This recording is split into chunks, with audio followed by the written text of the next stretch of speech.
สวัสดีครับผมทีนะครับวันนี้จะมา performance review คู่ที่ Nike โปรโมทว่ามีการใช้ซูมปริมาณมากที่สุดที่เคยมีมานะครับคือ Nike Alphadunk ครับ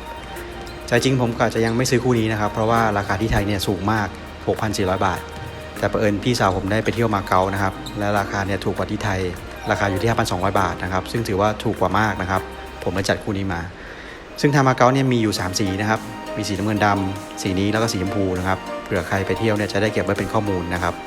บจุดเริ่มต้นของ Alpha Project นี้ครับคือการที่คนออกแบบเนี่ยได้ไปถามนักกีฬานะครับว่าเขาต้องการอะไรแล้วกลับไปคิดค้นหาคำตอบหาวิธีใหม่ๆเพื่อตอบโจทย์นั้นนะครับ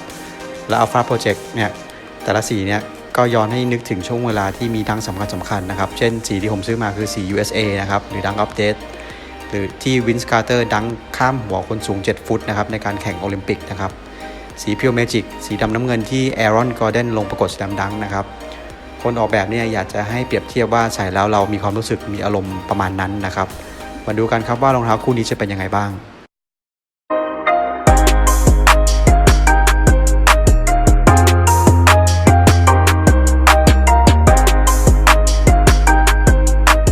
เบรกเสียงดังเอสอาร์นะครับไม่มีถลายแท็กชั่นเป็นลายนิ้วมือนะครับเป็นวัสดุใสๆนะครับแค่เดินก็สามารถรับรู้ได้นะครับว่ามันหนึบนะครับเหมือนมีเสียงเทปกาวแถบๆนะครับช่องไฟค่อนข้างห่างกันนะครับทำให้ฝุ่นไม่ไปติดในซอกฝุ่นมีติดบ้างนะครับแต่ว่าปาดเบาๆก็ออกนะครับลายพื้นค่อนข้างหนานะครับไม่มีร่องรอยการถลอกทนใช้ได้นะครับน่าจะเหมาะกับพื้นปูนได้ระดับหนึ่งพลังจิตการทำได้ดีครับรองเท้าอยู่สูงจากพื้นนิดหน่อยน่าจะประมาณ KD12 นะครับ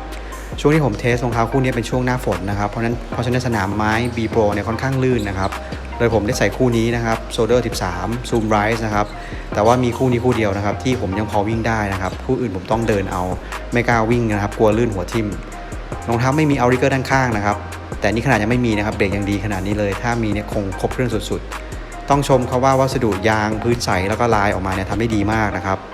บซึ่งพื้นใสเนี่ยคนออกแบบคงอยากจะโชว์ให้ดูนะครับว่าตัวซูมเนี่ยมันก้อนใหญ่ขนาดไหนพื้นรองเท้าเนี่ยราบมั่นคงนะครับโดยรวมแล้วแท็กชั่นคู่ที่ทำกับผมแปลกใจมากๆเลยนะครับมันดีกว่าที่ผมคิดไว้นะครับผมให้อยู่เกรดบนสุดเลยนะครับอยู่กลุ่มเดียวกับ Air Jordan 28 แล้วก็ Kobe 9 ครับความหนาของซูมด้านหน้าอยู่ที่15มิลนะครับโดยที่ KD12 เนี่ยหนาแค่8มิลเองและซูมของ Alphadunk เนี่ยมันครอบคลุมตั้งแต่ปลายนิ้วลงจนถึงกลางเท้านะครับคุชชั่นคู่นี้ถูกออกแบบมาสำหรับคนที่ชอบกระโดดนะครับผู้เล่นที่มีน้ำหนักเยอะร่างใหญ่นะครับโดยผมสูง171เซนนะครับหนัก78กิโลพอรับรู้ได้นะครับแต่ผมไม่แน่ใจว่าคนที่น้ำหนักน้อยกว่าผมเนี่ยจะรับรู้ได้เท่าผมไหม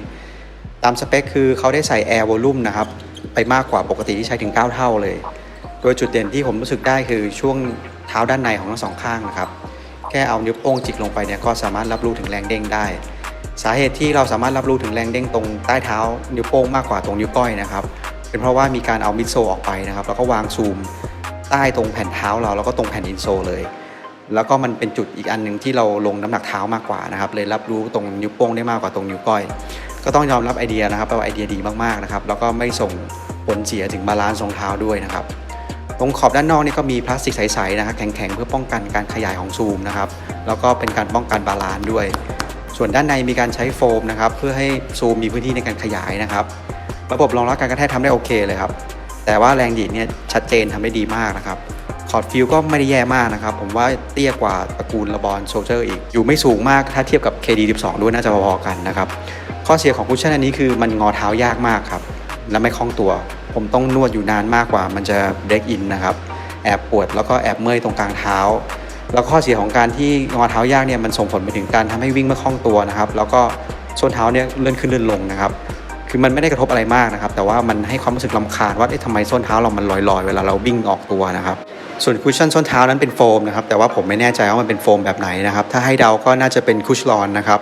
บเพราะว่ามันให้ความรู้สึกเหมือนกับตัว Adapt BB นะครับส้นเท้าเนี่ยไม่จมนะครับให้ความรู้สึกนิ่มนิดๆไม่แข็งจนเกินไปแต่ว่าแข็งกว่าตัวซูมไรที่ส้นเท้านะครับและไม่ต้องเป็นกังวลนะครับว่าโฟมเนี่ยมันจะแบนนะครับเพราะว่ามันค่อนข้างหนาและผมมั่นใจว่ามันไม่น่าใช่ลูนาลอนนะครับ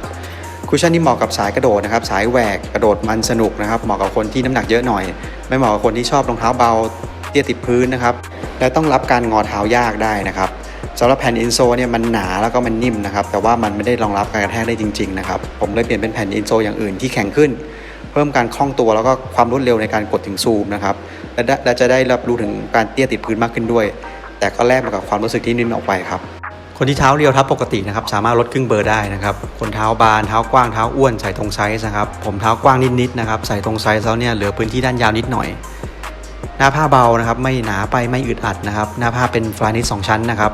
ผมขอเรียกหน้าผ้าว่าน้อยหนาผสมทุเรียนแล้วกันนะครับคือมันเป็นปุ่มหนาๆปูดๆแข็งๆแหลมๆนะครับเราสามารถเห็นว่าหน้าผ้าด้านในเนี่ยเป็นเกล็ดสะท้อนแสงนะครับด้านในเนี่ยจะเป็นวัสดุที่แข็งแรงนะครับเพื่อเวลาเราผูกเชือกรองเท้าเนี่ยมันจะกระชับส่วนหน้าผ้าด้านนอกเนี่ยเพื่อป้องกันเวลาโดนเหยียบจะได้ไม่เจ็บนะครับเชือกมีการคลายตัวระหว่างเล่นนะครับก็ต้องผูกเชือกใหม่ผมไม่ค่อยชอบรูเชือกที่เป็นห่วงแบบนี้นะครับผมชอบที่เป็นรูกลมๆทะลุหน้าผ้ามากกว่าเท้าเราจะนั่งต่ำกว่าขอบพลาสติกตรงนี้นิดหน่อยนะครับแต่ว่าด้วยความที่ว่าโฟมมันไม่แข็งแรงพอทำให้เวลาเบรกซ้ายขวาเนี่ยมีการถลายออกจากขอบรองเท้านะครับถ้าให้ดีเนี่ยให้ขอบที่สูงขึ้นและใช้วัสดุที่แข็งแรงขึ้นก็จะดีกว่านี้นะครับลิ้นรองเท้าเนี่ยเป็นแบบปกตินะครับข้อดีคืออ้าได้กว้างนะครับใส่แล้วก็ถอดได้ง่ายมากสามารถดึงเชือกได้แรงๆนะครับไม่มีบีบรัดเท้าแล้วก็เส้นเลือดนะครับหน้าผ้านี่ก็จะย้วยหน่อยถ้าเชือกหลวมนะครับก็ต้องผูกใหม่ส่วนตัวแล้วถือว่าโอเคนะครับติดตรงที่ไม่ได้ให้เอาลิเกอร์มาปมตรงนิ้วก้อยมันบางแล้วก็สูงไม่พอนะครับไม่งั้นคงได้คะแนนเต็มครับAnkle Support นี่เป็นจุดเด่นของรองเท้าคู่นี้เลยนะครับมันทั้งสูงแล้วก็กระชับข้อเท้ากำลังดีนะครับส่วนส้นเท้าเนี่ยมันโอบกับข้อเท้าเราดีไม่ได้รู้สึกอึดอัดจนเกินไปบาลานซ์รองเท้าดีหน้าเท้ากว้างเหยียบลงได้เต็มที่วัสดุที่ข้อเท้านั้นแข็งแรงนะครับมีแรงดึงแรงต้านที่ดีนะครับ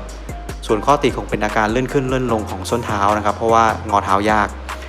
แล้วพอเชือกคลายตัวเนี่ยข้อเท้าก็หลวมไปด้วยนะครับวิธีแก้ก็ต้องผูกเชือกใหม่บ่อยๆรองเท้ามีฮีลเคาน์เตอร์นะครับอีกจุดที่ผมไม่ชอบคือรองเท้าเนี่ยไม่มีเอาริเกอร์ครับคือบางจังหวะเวลาเราเบรกนะครับแล้วเราถลายออกจากนอกรองเท้าครับเท้าเรามันจะเอียงเหมือนจะพลิกนะครับแล้วด้วยความที่รองเท้านี่อยู่ค่อนข้างสูงจากพื้นนะครับเราถลายไปแล้วมันไม่มีอะไรมารองรับนิ้วก้อยเราถ้ามีเอาริเกอร์มันจะช่วยป้องกันจุดนี้แล้วก็ตัวพลาสติกใสๆที่ครอบซูมเนี่ยมันลื่นนะครับผมไม่อยากจะนึกเลยนะครับว่าถ้าผมกระโดดรีบาวลงมาแล้วข้อเท้าพลิกแล้วลื่นตรงนี้อีกเนี่ยมันจะเป็นยังไงนะครับก็หวังว่าเหตุการณ์แบบนั้นจะไม่เกิดขึ้นนะครับโดยรวมถือว่าโอเคนะครับถ้าเพิ่มเติมเอาริเกอร์2ที่ตรงนิ้วก้อยแล้วก็ตรงฐานที่ยื่นออกมาคงได้คะแนนเต็มครับวัสดุสเปคสมราคาดีครับใช้งานได้จริงได้เทคโนโลยีใหม่หมดนะครับทั้งคุชชั่นหน้าผ้ามีธีมที่ดูเหมือนใช้เวลาแล้วก็ตั้งใจประดิษฐ์มานะครับหน้าผ้าสวยทนทานนะครับซูมใช้งานได้จริง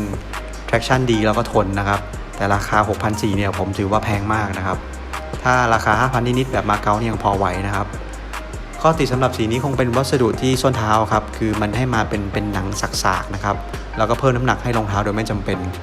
ผมว่าไหนๆทำมาเป็นสีเทาแล้วเนี่ยน่าจะทำมาเป็นสีรีเฟล็กนะครับสะท้อนแสงออกมาแล้วผมก็ไม่ชอบโลโก้ Nike เลยครับผมว่ามันใหญ่ไปตอนแรกที่ดูจากรูปผมนึกว่าเป็นพลาสติกแข็งๆนะครับปูดๆแต่ที่ไหนได้มันเป็นแผ่นใสนะครับตัวที่เป็นพลาสติกแข็งๆเนี่ยจะมีในสีชมพูนะครับสี hoverboard นะครับรายละเอียดรองเท้าคู่นี้เป็นธีม USA นะครับทำออกมาได้โอเคนะครับตะเข็บดีเทลโลโก้ลงตัวครับส่วนสเปคก็แปลกใหม่ไม่ซ้ำใครดีครับโดยรวมแล้วโอเคนะครับผมชอบแต่ว่าบางอย่างมันยังไม่ลงตัวเท่าไหร่นะครับจุดเด่นๆคือคุชชั่นนะครับมันเด้งมันโดดสนุกเบรกดีกระชับข้อเท้าดีข้อเสียคือรองเท้าค่อนข้างหนักครับงอเท้ายากเบรกซ้ายขวามีหลุดถลายออกจากฐานรองเท้านิดหน่อยอยู่สูงจากพื้นนิดหน่อยและรองเท้ารู้สึกเถอะทะไม่คล่องตัวครับรองเท้าเหมาะกับผู้เล่นร่างใหญ่นะครับน้ำหนักเยอะสายกระโดดคนที่เล่นบาสที่หน้าเท้าเยอะๆนะครับเน้นคุชชั่นดีๆสำหรับการสายวิ่งคนที่ชอบรองเท้าวิ่งเตี้ยติดพื้นคนที่ชอบรองเท้าเบาคงไม่ชอบคู่นี้นะครับถ้าถามผมว่าคู่นี้คุณซื้อไหมถ้าซื้อเพราะว่าอยากลองเทคโนโลยีซูมใหม่ๆก้อนเบิ่มเนี่ยครับส่วนตัวแล้วผมแนะนำครับแต่ว่าไม่ใช่ราคาที่ 6,400 ราคายังสูงมาหน่อยรอ Nike ลดราคาครับซูมนั้นใส่สนุกก็จริงครับแต่ผมมีปัญหาเรื่องการงอเท้ามันงอยากมันแอบปวดตรงกลางเท้านะครับมันวิ่งไม่สะดวกมันไม่คล่องตัวทำให้ความสนุกในการใส่เนี่ยมันน้อยลง